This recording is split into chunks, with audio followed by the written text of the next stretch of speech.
So, we have Leonardo DaVinci here with us. He is an all-time renowned artist, inventor, sculptor. What else do you do? I'm a gynecologist. I was on the Titanic. It didn't really work out so well. Got an Oscar, hopefully. Good. All right. Anyway, my real job is, I've done a lot of things throughout my life. Then I died. But overall, throughout my entire life, I've done a lot of works. I've done the Mona Lisa, with the metal lion, with the flippin' flowers coming out of the bed, like that. And, it's been a lot of work. I've been with VIII when I was age 15, and then I started a workshop at age 20. So it was pretty interesting. Didn't you also paint the Sistine Chapel? Yeah, screw that. No, that was Michelangelo, that scumbag. So I've been practicing my Italian accent lately, and I want to see what you think, okay? Yeah, tell me about it. Well, give me yours first. Okay. I eat the pizza and the pasta. I eat the food. I spit on the children. You eat the pizza and the pasta. I spit on children. I'm joking. That's terrible. That's a terrible thing to do. Seems we have quite the disturbing figure of the audience. Leonardo da Vinci, I was dyslexic. All right, so Yes. Nothing. I'm just breathing. Okay. All right, Leo. Well, thanks for coming on the show. I hope you had a good time here. And all right. Well, then, good to see you. You know what? I'm glad to see you, home, bro. All right, later. All right. Our next guest on the show is someone of great fortune here. Martin Luther, actually. What? Hey! Who are you? I have a dream. Security! Get this man. Sir, come on, sir. I got a dream. Come on, Martin Luther. I got a dream.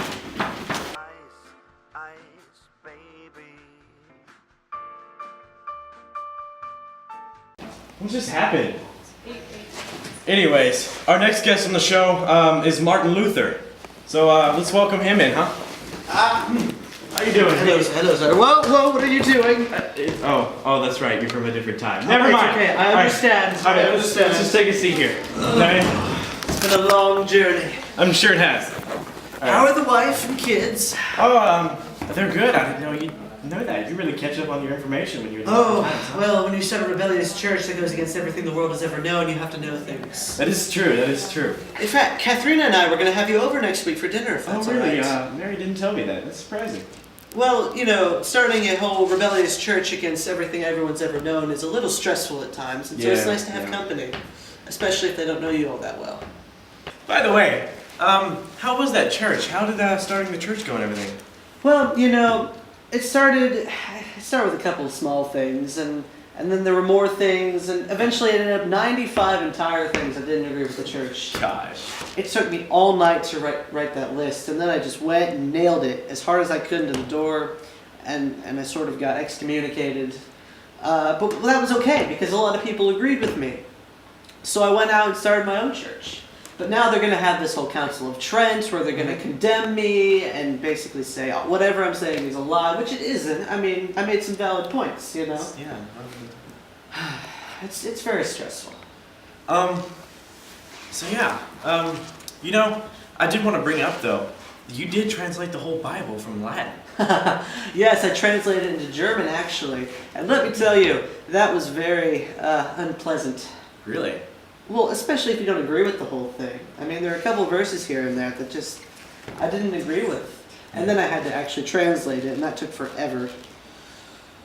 Yeah, and I'm sure that brought up major amounts of controversy. Well, yeah, it helped contribute to my thesis I put together. So, on a brighter and less controversial side, let's talk about, I heard you were a singer at some point. Yes, I've been a singer most of my life. Really? Do you mind doing a little bit for us? Oh, my voice is a little scratchy. I mean, I'm not the priest that the Germans wanted. I'm the priest that the Germans deserved.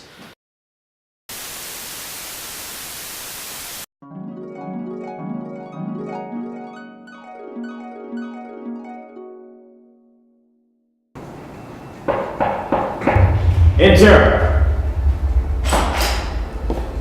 You better have some good news for me. My puzzle got solved. you're not gonna like this, boss.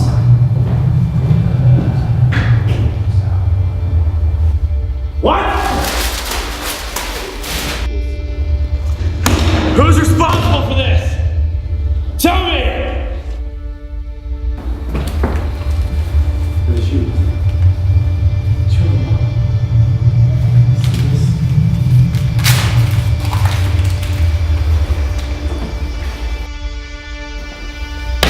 Tie my shoe! That's right. Wrap goes through the hole, around the tree. There you go. That's what I'm talking about. Double knot! Double knot!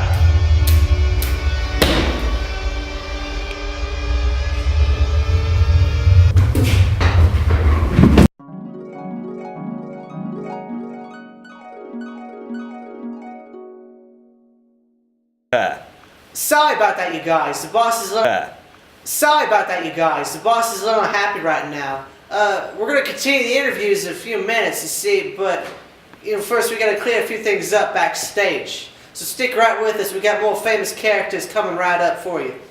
This is King Henry VIII here. He was, he started the Spanish Armada, right? Spanish? Yes, of course. Of course. So I wanted to talk about, I heard you had many Many women. companions. I had many women. Oh, so many women. You would be out of your mind how many women I had. All right, Like, next topic. this many. This many women. That many women? That many All right. women. Okay, I also heard you started a church, right? I started a church about me. I started a church about myself. It was awesome. What was the I had church like, called? huh? What was the church called? It was the Church of Henry. It was amazing. It's like, imagine if you could just say, God said, bring thou Henry sandwiches. They bring you sandwiches. It's amazing. Very interesting. Very interesting indeed. I used it very horribly. You should All never, right. don't ever give me. Well, thanks for coming on the show.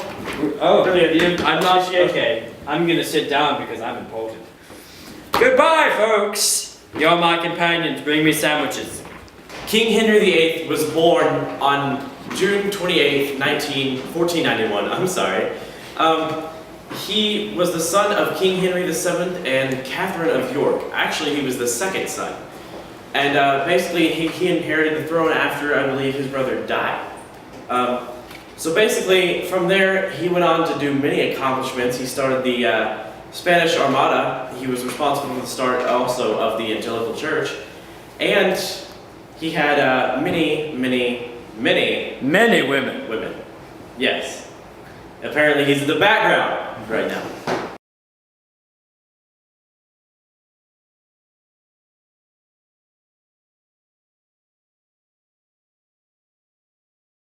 So, Johann, it's so nice to have you on the show finally. I've been waiting so long to have you. Yes, it's been a pleasure. Johann, is there a nickname I can call you? Johann. Just call me Hani. Honey?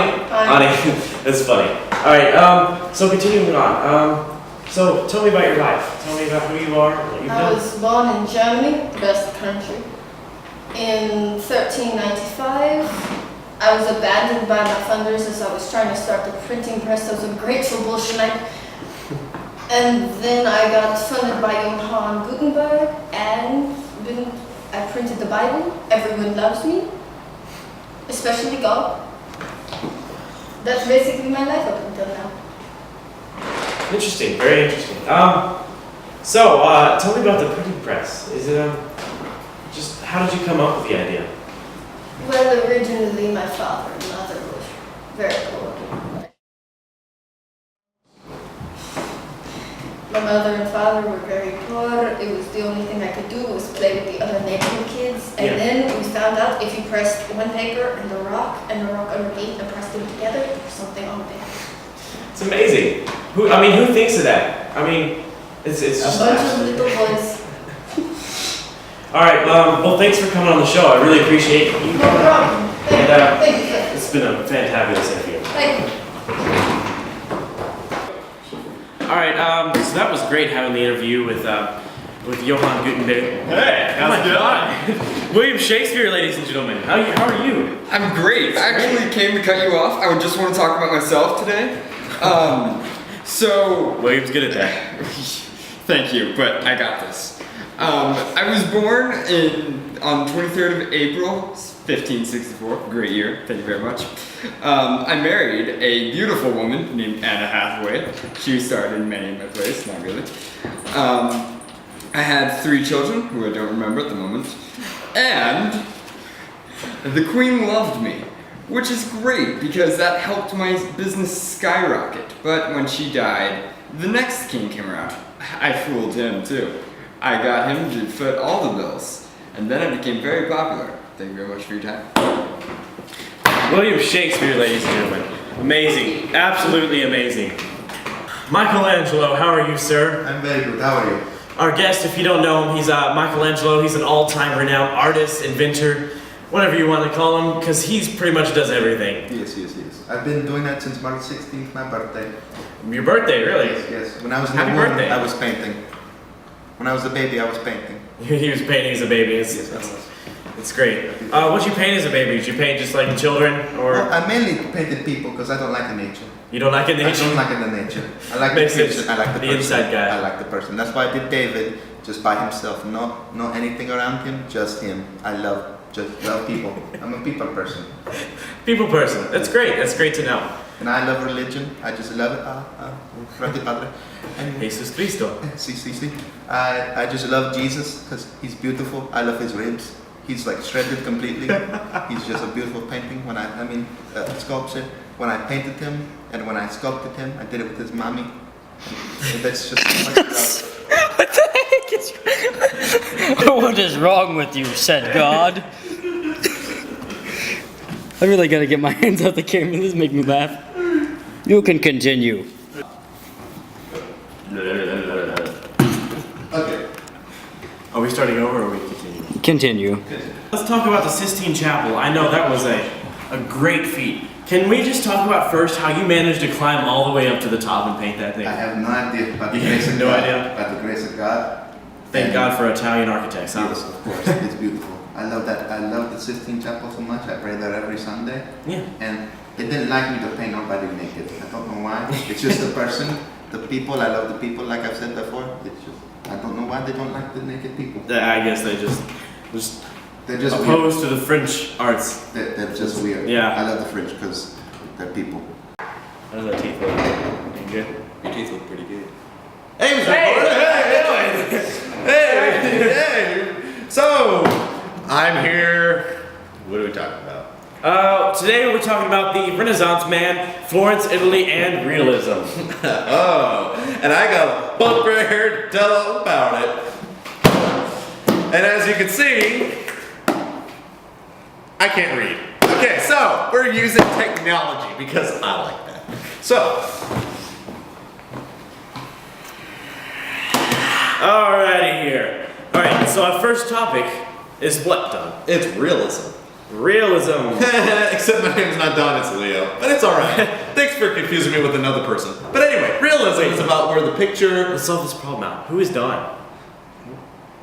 You don't know who Don is? I don't know who that guy is. But anyway, realism is where you got the painting, it looks real, it has a real world environment with a vanishing point, focal point, and people actually look like people. It does not look like something like Picasso crap. Your turn. Picasso crap. I thought he was pretty good. I know, right? It was good. So, can I ask you a question real fast while we're here? Who is better, you or Michelangelo? Ooh, that's a. Oh. Michelangelo was pretty good though. He did the entire Sistine Chapel. But anyway, yeah, that was pretty much it. Yeah, That's pretty much it. Okay, anyway. But, going off of Leonardo DiCaprio, I thought he was pretty amazing because he was the ultimate Renaissance man. Speaking of Renaissance man, Renaissance man was a person who could do almost anything. Basically, he was great at everything, and he could do pretty much everything, which is what you were. What were you? What were you? You were. I was a Renaissance man, though. Artist. You know, I wasn't an artist. Oh. What else were you? No, well, I was a Renaissance man, but in Florence, Italy, though. In Florence. Well, you were also an inventor, right? I was an inventor, Renaissance man-wise. I could do everything, like dance, recital, sing, punch, all the stuff. And punch. And punch. Definitely punch. Can you parry a little bit with the sword too? Yeah, I could, jab. Jab. Anyway, yeah. But anyway, next time. All right. Well, it's good talking, and let's see. Okay, let's go back. Florence. What about Florence? Florence. Oh. Florence was a great place. Florence was where the Florence was where the Renaissance age really got its start, and where it really grew into something major. Yeah. Anyway, Florence was just an overall great place to be in that time and age. There was tons of artists there.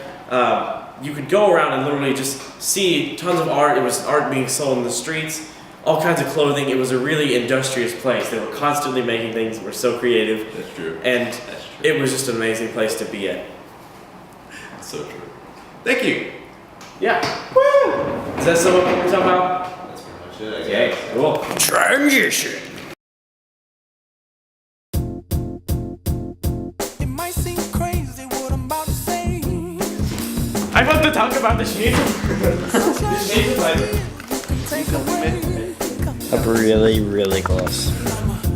Really close. Quite beautiful. You don't need anything. No me gusta. Augustinian. Hey, you have me on there, and that's cool. So when did you talk about the Protestant Reformation? Very Guys. good with the Katharina. I'm glad you remember that. Guys. Guys. Yes. Grant is scaring me.